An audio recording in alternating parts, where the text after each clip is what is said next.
최근 좋아지고 있는 미국 증시를 중심으로 내년도의 전망을 좀 이분과 함께 내려보도록 하겠습니다. 글로벌 스톡 시간입니다. 서강대학교 경제대학원 김영익 교수 나오셨습니다. 어서 오세요. 네, 안녕하십니까. 안녕하세요. 저희가 몇 개월 전에 이제 김영익 교수님하고 같이 이 자리를 빌어서 이야기를 할 때에는 사실 시장 분위기도 상당히 안 좋은 상태이기도 했었지만 내년도의 경기 전망에 대해서 좀 부정적으로 많이 보셨었거든요.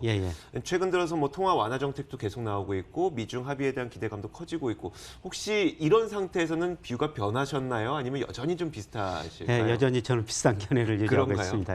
한번 이야기를 좀 들어보고 싶은데 요즘 뭐 주가 사상 최고가 기록하고 있죠. 그리고 통화 완화 정책 계속 쓴다고 이제 연준에서 좀 서포트 잘해주고 있죠. 그런데도 계속 그 견해를 갖고 계신 이유는 뭘까요? 우선 주가가 미국 경제 지표에 비해서 너무 앞서가고 있다는 겁니다. 물론 일부 고용 같은 경제 지표 보면 좋거든요. 그런데 산업 생산이 올해 들어서 계속 감소하고 있고 그다음에 소비 증가세 정체되고 있고 그다음에 ISM 제조업 지수 같은 게 뭐 47.8로 9월 달에 떨어졌었거든요. 그리고 서비스업 경기도 약간 둔화되고 있습니다. 그래서 내년에 그 미국 경제가 뭐 계속 좋아지느냐 나빠지느냐 이거 있는데 지금 블룸버그 컨센서스 보니까 올해 미국 경제 2.3%인데 내년에 1.8%. 1.8%? 근데 그 정도보다는 좀 더 저는 낮아질 수 있다고 보고 있거든요. 그거에 비해서 주가는 경기를 너무 앞서가고 있다는 겁니다. 그리고 미중 무역 협상이 뭐 타결될 것이다. 기대로 오늘 주가도 또 사상 최고치 기록한 걸로 알고 있는데요. 그런데 미중 무역 협상이 지금 1단계라고 그러죠. 그게 2단계, 3단계 남아 있거든요. 2단계, 3단계 주요 내용은 중국이 지금 산업에 여러 가지 보조금을 지급하고 있습니다. 그걸 하지 말라.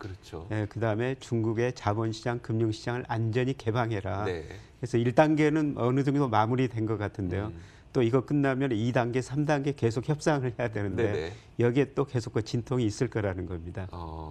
그렇기 때문에 경기 전망을 좀 부정적으로 보고 계시는 거고. 그렇습니다. 다양한 지표들을 좀 보시면서 그런 전망을 내리시는 걸로 알고 있습니다. 그 지표들을 좀 한 번씩 하나씩 좀 꼽아 주시면요. 우선 이거 주가하고 산업 생산 관계를 한번 보시면요. 그림 하나 보여주시겠습니까? 한번 화면으로 보죠. 산업 생산이 물론 그 GM 파산도 영향도 있었습니다만은 올해 들어와서 산업 생산이 오히려 감소하고 있거든요.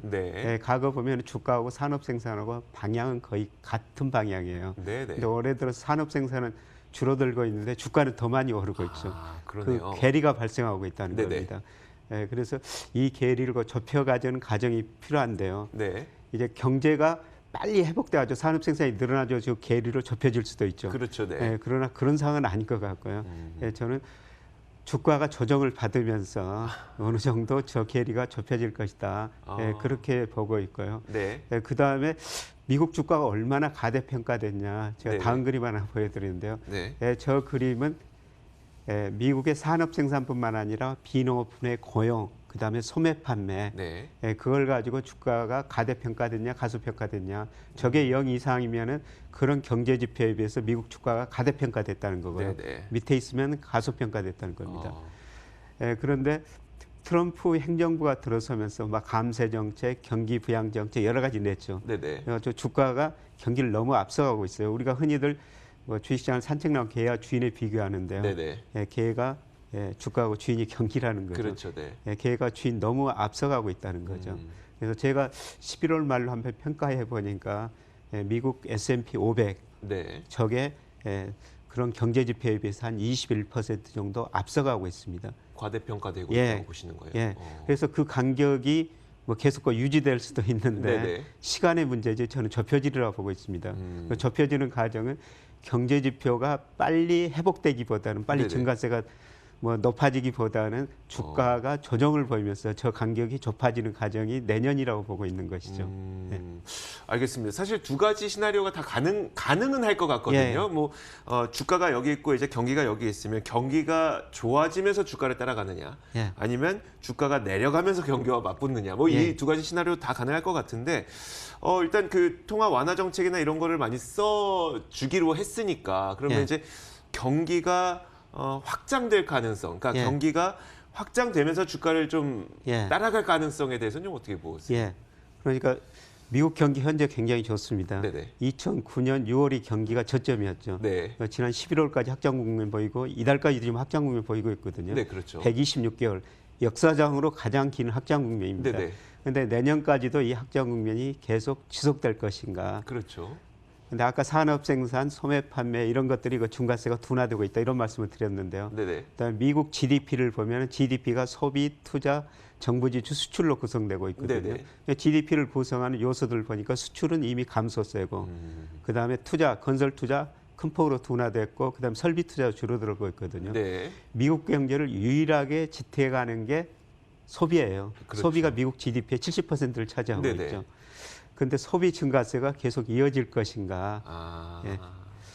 그런데 소비에 중요한 영향을 미치는 게 가처분 소득, 고용, 그 다음에 뭐 자산 가격이죠. 그런데 미국 가계를 보니까요, 가계 자산 중에 직접 주식을 32%, 네. 간접을 12%, 네. 거의 40 절반이 주식으로 가지고 있거든요. 얘기네요. 그래서 주가가 계속 오르면은 소비 심리가 개선될 텐데, 근데 최근에 보니까 주가가 이렇게 많이 올랐는데도 불구하고 컨퍼런스 보드 소비자 신뢰 지수라고 있는데요. 예, 그거는 오히려 떨어지고 있거든요. 주가가 과거 이렇게 올랐을 때 소비 심리가 그렇게 위축된 적은 없어요. 그걸 보고 저는 갈수록 소비 증가세도 둔화되겠구나. 그래서 제가 저 그림을 하나 가져왔는데요. 네, 이건 어떤 의미인가요? 네, GDP 순환 변동체예요. 그러니까 장기 그 추세 GDP가 0이고요. 그거를 플러스가 될 때 실제 GDP가 잠재 GDP보다 더 높은 성장을 하고 있다. 그 다음에 밑에 있으면은 실제 GDP가 잠재 GDP 밑으로 떨어지고 있다. 그래서 밑에 있으면 좀 침체되어 있다. 그리고 위에 있으면 과열되어 있다. 뭐 이렇게 평가하는. 그래서 제가 블룸버그가 분기별로 전문가들을 통해 가지고 컨센서스 분기별 전망치를 한번 넣어봤거든요. 넣어봤더니 내년에는 미국 경제가 잠재 수준 밑으로 떨어집니다. 그래서 흔히들 이제 경착륙이냐 연착륙이냐 뭐 저 정도 보면 연착륙이라고 볼 수가 있는데요. 근데 저도 오랫동안 경제 전망을 했습니다. 경제 성장이 올라갈 때는 전문가들이 전망한 것보다 실제치가 더 높게 나오고요. 경제 성장이 낮아질 때는 전망한 것보다 실제치가 더 낮아지거든요. 그런 경향들이 좀 있었어요. 이게 작년에 하반기 이후로 보면 IMF, 한국은행 각종 전망하는 분들이 경제 전망치를 계속 낮추는데 실제로는 더 낮아지니까 또 따라서 낮추고 있는 거죠. 저는 내년에 미국 경제가 그런 국면이라고 보고 있거든요. 그래서 저게 지금 뭐 컨센서스도 잠재 GDP 밑으로 실제 GDP가 떨어지는데 실제는 저것보다 더 떨어질 것이다. 그래서 저는 연착륙보다는 경착륙할 가능성도 충분히 있다. 이렇게 보고 있습니다. 알겠습니다. 앞서서 이제 그 경기와 시장을 주인과 개가 산책하는 모습으로 좀 비유를 해주셨는데 저도 거기에 대해서 공감을 참 많이 하고 있는데 결국 이제 경기는 좀 어려워지더라도 금융시장은 뭔가 다른 요인을 혹은 다른 도움에 의해서 좀 지킬 수 있지 않느냐는 희망을 좀 찾고 싶은데 거기에 대해서 좀 어떻게 보세요? 금융시장 측면에서는 어느 정도 주가를 떠받칠 겁니다. 어제 저 FMC 그 코멘트를 보면은 특히 점도표를 보면은 내년에 금리 인하하겠다는 분이 한 분도 안 계시지 않습니까? 연준 위원 중에서. 근데 저는 내년 가면 또 생각이 달라지려고 그러는데요. 예를 들어서 작년 말에 연준들이 올해 그 금리 전망을 하면서 내리겠다는 분이 한 분도 안 계셨었거든요. 그런데 올해 세 차례 금리를 인하했지 않습니까? 그래서 내년에 경제가 나빠지면은 다시 미국이 저는 금리를 거의 0%까지 내리라고 보고 있어요. 그거는 주가를 어느 정도 떠받치는 힘이 될 텐데 내년에 이제 낮은 금리하고 실물 경제 둔화하고 서로 싸움이라고 보고 있습니다. 그런데 그 어느 게 더 크냐 그런데 저는 실물 경제 둔화가 주가에 더 영향을 미치라고 보고 있습니다. 이게 그러면 이제 실제로 미국 경제가 그렇게 실물 경제가 둔화됐을 때 글로벌 시장에 미치는 영향을 좀 말씀을 해주시면요. 세 가지 측면에서 볼 수 있는데요. 우선 미국 GDP가 세계에서 차지하는 비중이 24%거든요. 미국 경제가 나빠지면 전 세계 경제가 나빠질 수밖에 없죠.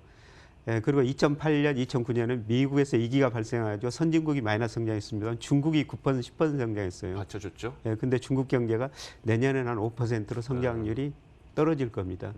그래서 오히려 2009년보다도 세계 경제가 더 어려워질 수 있다. 그다음에 2008년에 미국이 어려우니까 돈 풀어가지고 한일 전쟁을 시작했거든요. 근데 내년에 경기가 나빠지면 또 통화정책, 재정정책 쓸 겁니다. 네. 근데 정부가 부실해졌기 때문에 재정정책 한계, 금리 내리는데도 그렇게 네. 인하폭이 크지 않거든요. 그래서 트럼프 행정부가 결국 저는 한일 전쟁을 다시 시작할 수밖에 없다. 이미 그 올해부터 시작하고 있죠. 지난 8월에 중국을 한일 조작으로 지정했는데요. 네. 내년에는 우리 일본도 한일 조작 대상국이 될 수가 있다고 저는 보고 있습니다. 예, 그다음에 올해 그 주가가 정말 많이 올랐죠. 예, 제가 한 연금에 자문위원을 하고 있는데요. 지난 11월 말까지 보니까 해외 주식 투자 수익률이 무려 29%예요. 네네. 국내는 한 5% 수익을 냈더라고요. 국내에서 상대로 잘한 건데요. 그 29% 수익률을 보면서 야, 저는 이게 계속 지속될 수 있을 것인가.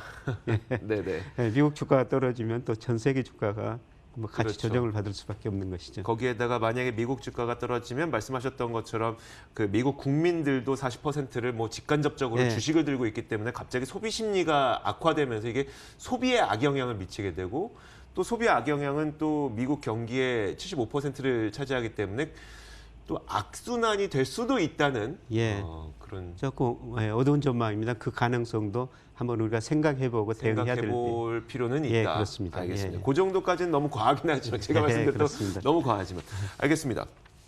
근데 말씀하셨던 것처럼 이제 정말 뭐 환율에 대한 어떤 그 개입이 들어간다라고 하면은 결국은 이제 달러 약세, 뭐 다른 통화들의 강세 아니겠습니까? 결국 이제 우리나라의 입장에서 살펴보자면은 원화 강세가 뭐 우리나라의 그 펀더멘털이 좋아지면서 원화 강세가 나타나면 좋겠지만 그게 아닌 상태에서 원화 강세가 나타나게 되면 수출 기업들이 굉장히 좀 타격을 받을 것 같아서요. 예, 그렇습니다.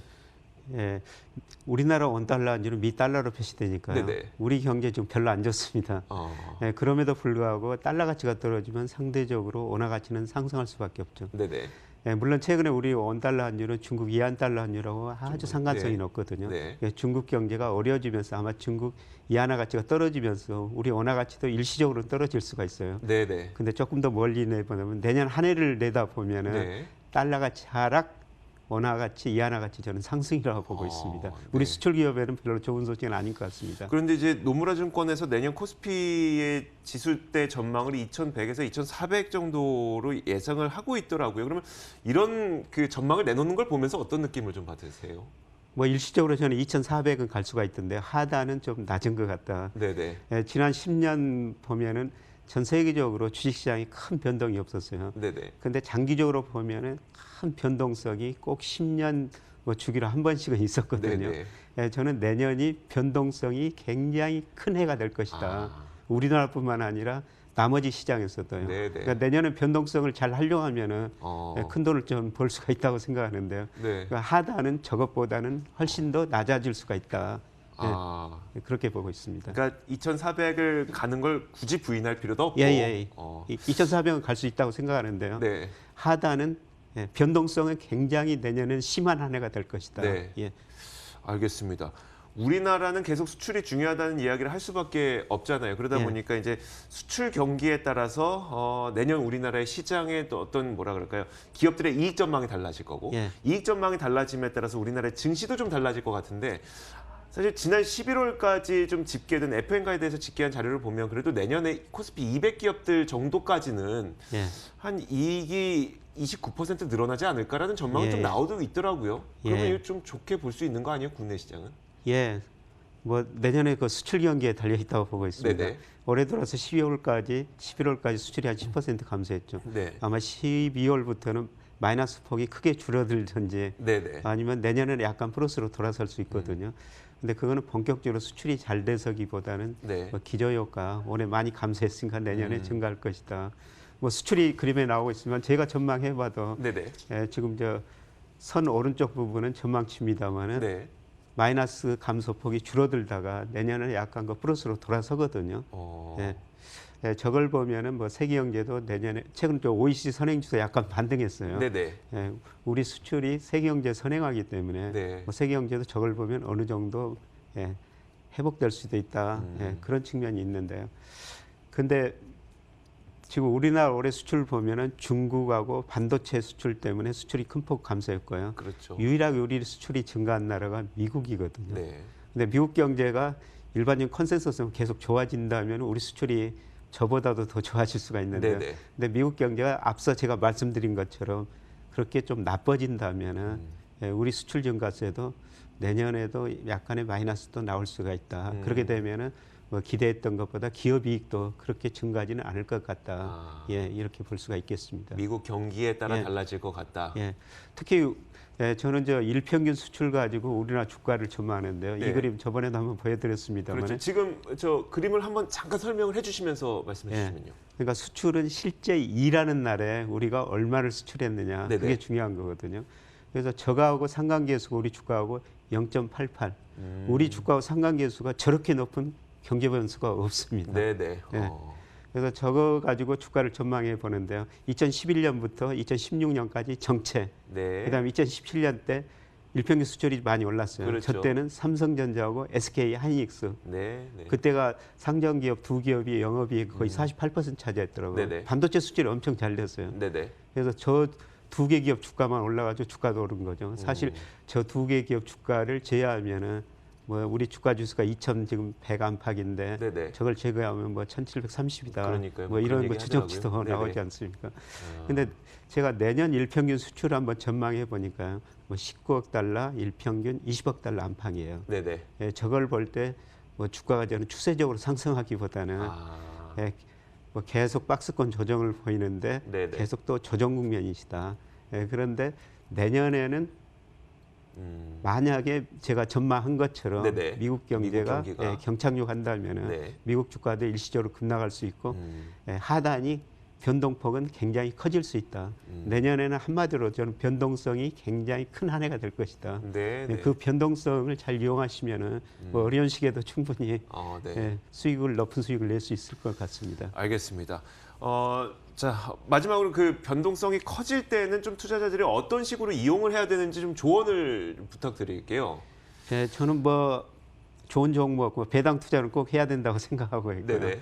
근데 ETF가 생겨가지고 그러니까요. 뭐 증시가 좋든 나쁘든 네. 다양한 ETF를 활용해가지고 얼마든지 대응할 수 있다고 생각하고 있고요. 네. 저는 그 변동성이 커졌을 때 특히 저 중국 변동성이 저는 커지라고 보는데요. 네. 뭐 내년 한 해는 저는 중국에서 우리가 저 금융으로 국부를 늘릴 수 있는 네, 좋은 기회가 올 것이다. 그리고 국내보다는 우리가 계속 저 아까 연금 해외 수익률 높다고 말씀드렸습니다. 네네. 해외를 계속 지켜봐야 될 것 같습니다. 네, 알겠습니다. 자, 지금 저희가 밑에 바로 속보 나오고 있는 것처럼 조금 전에 블룸버그에서 트럼프 대통령이 미중 1단계 무역 합의에 서명을 했다고 속보가 좀 들려오고 있습니다. 저희가 뭐 지금 보니까 로이터에서도 관련 소식들 들어오고 있고요. 저희가 확인되는 대로 이 내용은 더 좀 자세하게 나중에 전해드리도록 하겠습니다. 지금까지 서강대학교 경제대학원 김영익 교수와 함께 이야기 나눠봤습니다. 고맙습니다. 네, 고맙습니다.